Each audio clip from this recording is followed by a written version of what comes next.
Hey everybody, and welcome to the Book of Fables video segments. Now these are just going to be short companion pieces to my Let's Play of The Wolf Among Us, where we dive into the history and interpretation of some of the fairy tale characters and fables we'll be meeting during the course of the game. I'll focus on the background of the characters, the tales they come from, and some of the reasons these tales might have stayed with us through the centuries. Now, that's one interesting thing. When we're dealing with these characters, we're dealing with stories that have lasted centuries to millennia and been told all throughout that time, so something about them speaks pretty powerfully to our human experience. That's something we need to keep in mind anyway. And without further ado, let's get started on the first episode. I figured we'd start with the big one, the big bad wolf. This is our main character, Bigby Wolf, and it is absolutely perfect for him. Bigby's past was violent and wild, and that reflects very well the history of the wolf tales. In fact, in most of the stories we have, Peter and the Wolf, Little Red Riding Hood, Three Little Pigs, etc., the wolf is this bestial, ravening monster. And that's a good starting place for how these wolf tales started. When people lived near the woods, they would interact with wolves from a distance, hopefully. So stories like Little Red Riding Hood, where you warned your kids not to go into the woods, made some good sense. And that's a workhorse of a story, fairly literal and effective. But why wolves and not, say, bears or something else?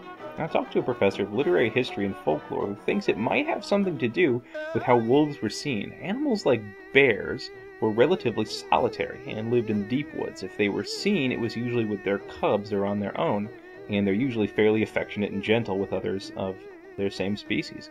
Wolves, on the other hand, are pack animals. While they're very social, they do play and even have non-lethal fights over food or position. And if these were observed by human groups, could easily have been interpreted as these vicious animalistic fights. So combine that with their brutal efficiency as pack hunters, and the idea of the wolf as the quintessential savage beast makes some sense. So that's the beginning of the wolf story, and the next real linkage is a pretty ancient one as well, and it comes linking wolves to humans. So in a lot of these stories, take Little Red Riding Hood, the twist at the end comes from when the wolf shows up at grandmother's house and has assumed the clothes, if not sort of the form of an old woman. In fact, that's kind of an interesting one because it has a lot of ties into Norse mythology. You can see the wolf tale starting to bleed over into other stories.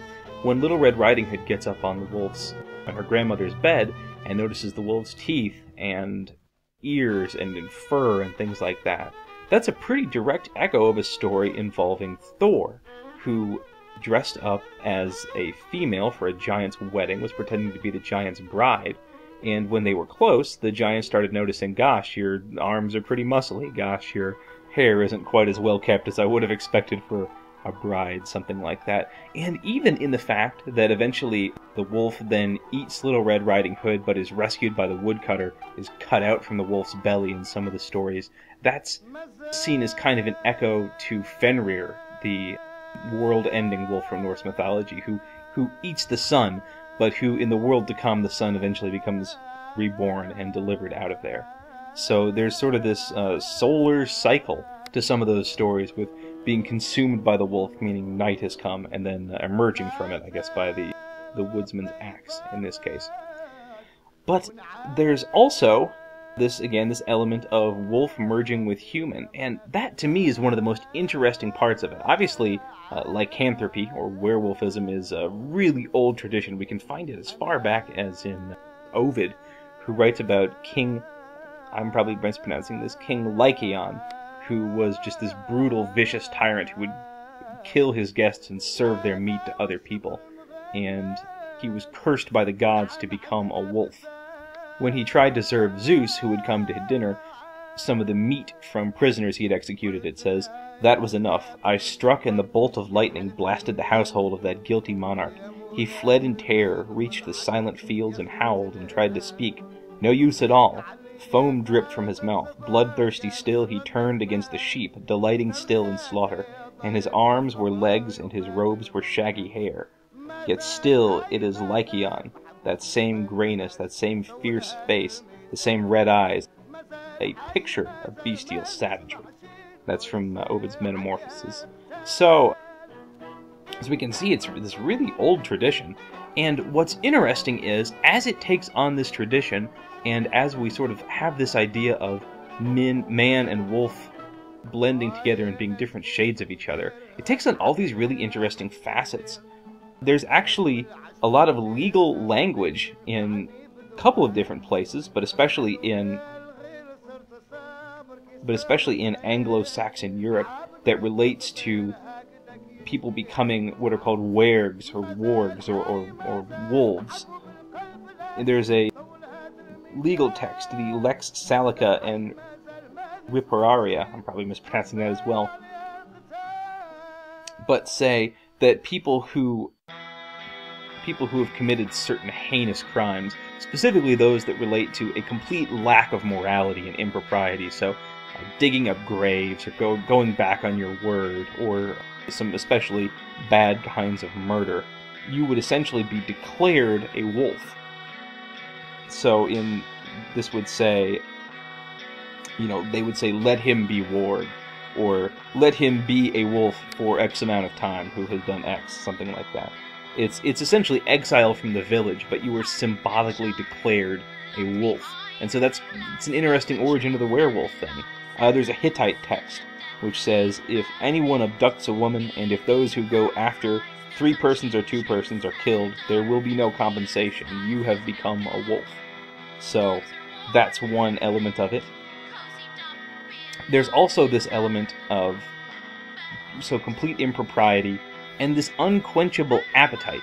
And the appetite can be, for what we saw earlier, violence, as in the case of Ovid, or it can be for sexual impropriety. There's a lot of words for prostitute. Loba in Spanish, lupa in Italian, luva in French, all come from the Latin lupa for she-wolf. So that just meant someone who really liked sex. And so it had all of these negative connotations, this uncontrollably fierce, bloody, violent, hungry, outskirts of humanity kind of person. But at the same time, there's this other element which gets used a lot. It was also associated with fierceness in battle. Now again, that can be bad. In Deor's Lament, which is another Anglo-Saxon text, there's this evil king, Eormanric, who has what they called Wulfene Girthos. I'm sure I'm pronouncing that wrong. But Wulfene Girthos, which are wolfish thoughts. Or in the Battle of Maldon, when they fight the Danes are Whale-Wulfus, which are slaughter wolves. Some people call the wolf a devil. But it's actually a really common surname at the time to put wolf in there with things. There's Beowulf, which people tend to know. Anybody whose last name is like Lowell, Lovell, Lovett, those are all diminutives of wolf, or son of wolf, or something like that. People would name themselves, if they were king, they would take on a name of a wolf. They would put wolf in their name somewhere, or name their son that way. It's this kind of ambivalence about the nature where it's ferocious and fierce, and that can be seen as bad if it's an outcast, or really great if it's a ruler or somebody like that, or somebody that wants to be fierce in battle. Elves are kind of treated the same way, which is interesting. Elves were this powerful magical race, and so you had a lot of charms against problems that they would bring. There would be anything that would go bad harvest, or cows not producing milk could be blamed on the elves, and they were thought to cause all these torments. But at the same time, they were thought to be very beautiful and ethereal, and so people tried to use their names to indicate good things about themselves. Alfred, the name Alfred actually comes from Aelfred, or Elf Council. Alvin comes from Elvin, or Elf Friend. Interesting stuff like that. So there's really this ambivalence about the character of the wolf. Now again, what we've seen in the fairy tales and the fables, Bigby's past, is that he's been this vicious, unrestrained monster. And so having that be the police force of a place may not seem like the best idea. But there is also this idea that if it can be married to nobility and propriety, and if the hunger can be tamed a little bit, then a wolf has a lot of characteristics that people would like, and that people would take on as their names, even as kings or as warriors.